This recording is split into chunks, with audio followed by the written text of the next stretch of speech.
Good morning, Blackhawks. We got a great show lined up for you today. That's right, we're talking about New Year's resolutions, the new Spider-Man movie, and a new teacher on campus with a journalistic background. All this and more today on the Blackhawk Buzz.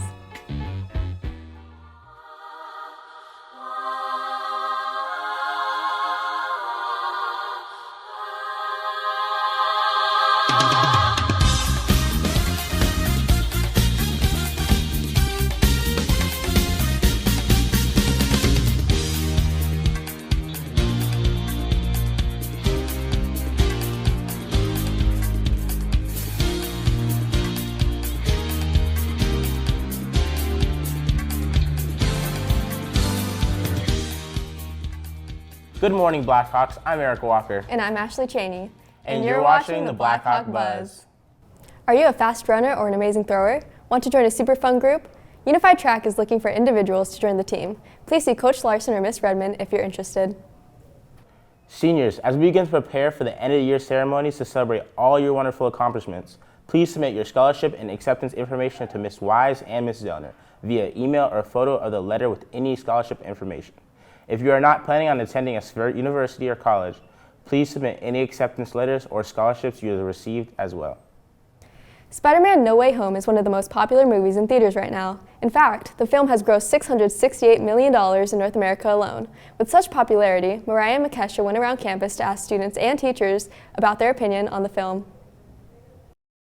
Spider-Man's real name is... Spider-Man's name is Peter Parker. What the... In just 2 weeks, Spider-Man: No Way Home has become 2021's highest-grossing film and has taken the world by storm. It is the newest winter blockbuster, but don't worry if you haven't seen it yet. There will be no spoilers in this episode of the BHB. We interviewed students and teachers to get their thoughts on the newest superhero flick. I was really excited about it. We went and saw it opening night, and yeah, it was awesome. I loved it. I went into the movie thinking like, oh, it's just another Spider-Man, whatever, but it was like 1,000 times better than I thought it would be, for sure. Students and teachers enjoyed many different aspects of the new Spider-Man movie. Green Goblin, Willem Dafoe, he'd be good. He was just really in the character. It seemed like he wasn't trying too hard to be Green Goblin. That's just him. He's just the Green Goblin, you know? My favorite scene from the trailer was just seeing like Dr. Octopus's robot arms come up, like was really cool, and then how in the trailer they left it like just with the Green Goblin's laugh. They didn't actually show him. Like that was really cool. Overall, students and teachers really enjoyed the movie and had great things to say about it. Yeah, it was awesome. I mean, it's the first movie that I've seen in a very long time that had people actively like cheering in the audience, you know? It was very action-packed. There were a lot of like emotional moments, and then there was like a lot of comical, funny moments, and overall it was perfect. That's all we have for this week, Blackhawks. Make sure to watch Spider-Man: No Way Home if you haven't already. This has been Mariah Makesha. Now back to the studio. Transcripts will be ready on parchment the week of the 18th. If you order yours before January 18th, please place it on hold to include rank and GPA. With unique flavors and a variety of different treats, Gelato 64 is a comforting place to satisfy a sweet tooth with friends or family. Our very own Jace Galvez and Kane Hawthorne went to see what they have to offer. Gelato dates back to the 16th century and has been a classic Italian treat since then. Gelato 64 continues a rich history with their distinctive flavors and variety of different treats to choose from. So we have a lot of flavors. We have sorbets, which are made out of fruit and water, and then some of our gelatos have like gluten stuff in it. So we have brownies in some of them, Reese's in some of them. There are a few ways Gelato 64 is unique compared to other dessert places. I think because it's Italian and like different than regular ice cream, it's definitely something different that you wouldn't normally get. The cozy environment makes it a great place to visit with friends or family. I think it's a very intimate setting, I guess, to where like you just sit, it's just super chill. Feels very homey. Even with having quality treats, Gelato 64 sells their items at a reasonable price. We have a small, medium, and large. Our small is like around $4, around $5 for our medium, and $6 for the large, or $7 for the large. So we're open Thursday through Sunday. On Thursday and Friday, we're open 2:30 to 9. And then Saturday and Sunday, we're open 11:30 to 9. Gelato 64 is located at 4764 South Higley Road here in Gilbert and is a great way to support a small local business while enjoying a different yet tasty treat. This is Jace Galvez and Kane Hawthorne reporting for the BHB. Now back to the studio. Last week, the girls basketball team beat La Jolla 96-31 and Apollo 74-35. On Thursday, they play Castile, and tonight they play home against Gilbert at 7 p.m. We will provide scores next week, Blackhawks. The boys soccer team lost to North Canyon 6-8 and Betty Fairfax 3-0 last week. On Wednesday, they played Canyon View, and we'll update you with the scores next week. With 2022 just beginning, Amethyst and Ashley went around campus to see what students' resolutions are for the new year. Hey Blackhawks, in celebration of the new year, Ashley and I are going around to see what your guys' resolutions are. 3, 2, 1.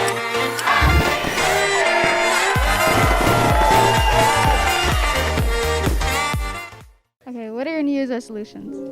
My New Year's resolutions are to be happy. Woo! Why? Because the past 3 years I haven't been the happiest, so this could be my year to be happy. Woo! My New Year's resolution is to get more organized and actually clean my room. My New Year's resolution is to be happier. Because honestly, sometimes it's just like a little too much negativity, and then it rubs off on my friends, you know? Yeah. What are your New Year's resolutions? To stay single. Stay single. What New Year's resolutions have you made this year?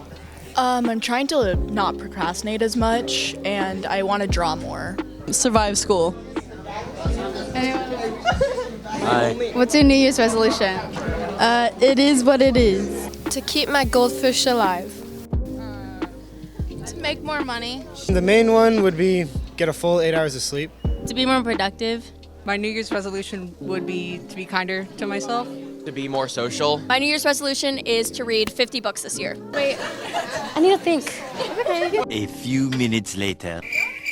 Get a job because I want to just make money. Good luck on your New Year's resolutions, Blackhawks. This has been Ashley and Amethyst. Now back to the studio. Mr. Skoda is a special education teacher on campus, but has had over 25 years of sports writing experience. Diego and John explore his passion for journalism and how he plans to bring it to our students on campus. Journalism has been respected for many years as being a prestigious and awarding career choice. Mr. Skoda is a special education teacher here at Williamsfield with over 25 years of experience in sports writing. He plans to bring his passion for journalism to our very own high school. It started when I was pretty young, like 5th, 6th grade. When I lived in Cleveland, there was 2 newspapers. One came out in the morning, one came out in the afternoon. Got to the point where I started sending in my opinion, writing something about sports, who should be traded, who the new coach is, and put my name on it and send it into to the newspapers. And then on Sundays they would run opinions, and all of a sudden mine showed up when I was in like 5th grade, and I read it that Sunday morning, and I just got chills and kind of knew it was exactly what I needed to do. Mr. Skoda's career in journalism has taken him to places many sports fans dream of. Quite a wide range over 25 years. I've been in the same room as Michael Jordan and Tony Gwynn, all the Hall of Famers, Peyton Manning. As I said, I grew up in Cleveland, so my love was the Cleveland Indians. In '97, they made the World Series. So here I am. When I was in 5th grade, I was writing about the Indians. Fast forward to 1997, I'm sitting in the ballpark covering the Indians in the World Series, and I had to be impartial, but at the same time, it was just kind of like a wow moment where I was like, okay, I started out writing about the Indians a long time ago, and now here they are in the World Series, and I get to be part of it. Next year, Mr. Skoda plans to introduce journalism to Williamsfield by having an elective class available for all. My hopes and dreams are to get to the point where we're doing all kinds of great stuff as far as bringing in guest speakers, but also maybe some field trips. That's the hope, is to get to the point where we can maybe go to a theater and we all review the movie. If you love music and become a music critic. My hope is to bring back the art of being impartial, writing both sides of the story, creating news, following the news where it goes, and writing a good story that goes with it. It's a lost art these days, just showing you it needs to grow, and I'm hoping to inspire some people to be part of that growth. If you are interested in taking journalism as an elective next year and have any questions, look for Mr. Skoda in the History Hallway. It truly sounds like an unforgettable experience. This has been Diego Esquivel and John Brister reporting for the BHB. Now back to the studio. After having a losing season last year, the girls' soccer team has a new coach, a new attitude, and now are playoff contenders. Elijah and I went to see how the team has changed.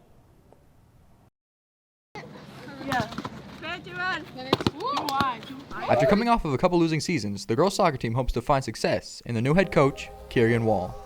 Is the fact that they've all committed and come and shown up for everything and been really into the culture, and that they all are just working hard. And I would say the girls for sure being committed and ready to go is definitely what's getting us our family culture, building us towards wins. With a new head coach and a new direction, the girls' soccer team has a brand new mindset. Number one thing is we can control our attitude and effort, and those are the two things that you will be given playing time and seeing things for that, because those are things you can control, and you're free to make any mistakes because that's how we get better. With a new understanding of what the players can control, the team captain, Kia Hahn, has learned from her mistakes and looks to lead her team in a new direction. Things fell apart, including me. Like, I wasn't the nicest person, like nobody really got along, but so this year has been really big, having us build the bonds that we have going on and making sure that everyone's working while we're having fun. While having fun is important to the team, they also have a bigger goal in mind. Make it to playoffs. School hasn't done that for a while, and I think we have really good hopes to do that. So it's kind of exciting to see us be able to come and do that, unlike last year when things didn't go as smoothly. Our work ethic and just our team, like our bonds on the team, that was really big for us this year. That was really big, something for me that I wanted us to all work on, including myself especially. With a new culture and a better attitude, the girls' soccer team looks to build off their early season success and look forward to a great season. This has been Elijah and Eric reporting for the Blackhawk Buzz. Back to the studio. Last week, the boys basketball team lost to Washington 66-46 and to Apollo 98-41. Yesterday, they played Castile, and tonight they play Gilbert at 7 p.m. We'll update you with the scores next week, Blackhawks. As first semester ends, so does the marching band season. Alex learns more about Northside's wins. The little-known winter marching band season begins. Every year, at the start of the second semester, high school students and talented Cooley 8th graders begin practice for the Northside Winds. Despite their hard work, the team of musicians is little known at the school in comparison to the full-size marching band. That's why today I plan to give them the recognition they deserve. To get a better idea of what the Northside Winds is, I decided to talk to the Vice President of Operations in the Blackhawk Band Boosters. Northside Winds I would describe as an indoor marching competition instead of like what we do during the fall season on the field. We do indoors in the gym. As a learning opportunity, it's a good introduction to the competition music programs because Northside Winds is on a smaller scale than it is for marching season where they have practices almost daily. Northside Winds is once, maybe twice a week at the most. So it's a good introduction to kind of get into the routine of practices and meeting with your friends. You meet lots of friends. After talking to Mrs. Thompson, I found one of the biggest team leaders in the Northside Winds to talk about his personal experience in the band. It's a fun time. It's a nice time. I remember it gave me a lot of influence. It just taught me how to act in general, It can teach you a lot of important life lessons that are valuable, and that's really important. It's good for really anyone that's trying to get into the whole marching and music experience too. It's not too heavy, as heavy as marching band itself, because it can be pretty strenuous, the activities and stuff, but they keep it to a minimum here, and that's what can make it really just a first step into getting into marching band. Northside Winds has shown itself to not just be a lesser marching band, but a tight culture of friends and bandmates who all strive for greatness and excellence in their performances. This has been Alex Present, now back to the studio. Old Habits Vintage is a thrift store in our community that sells vintage clothing and shoes. Alex and Jared went to see what it's all about. Hey, Macklemore, can we go thrift shopping? In the midst of a COVID pandemic, Cameron started Old Habits Vintage, a thrift shop here in Gilbert.